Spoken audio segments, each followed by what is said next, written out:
ভূমিকম্প কেন হয়, ভূমিকম্প কেন ঘটে? প্রথমত, টেকটনিক প্লেট। পৃথিবীর টেকটনিক প্লেটগুলো সবসময় স্থির থাকে না। এদের নড়াচড়ার কারণে পৃথিবীর ভূ অভ্যন্তরে চাপ সৃষ্টি হয়।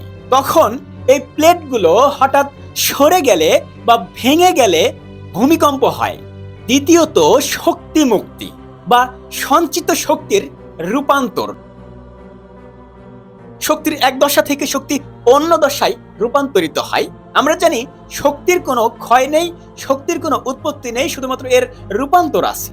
শিলায় সঞ্চিত চাপ যখন শিলার ধারণ ক্ষমতার চেয়ে বেশি হয়ে যায় তখন শিলা ভেঙে যায় এবং সঞ্চিত শক্তি তরঙ্গ আকারে ছড়িয়ে পড়ে। এর ফলেও ভূপৃষ্ঠ কম্পিত হতে পারে। তৃতীয়ত, আগ্নেয়গিরির অগ্ন্যুৎপাত। কখনো কখনো আগ্নেয়গিরির বিস্ফোরণ বা ভূগর্ভস্থ গ্যাসের চাপও ভূমিকম্পের কারণ হতে পারে।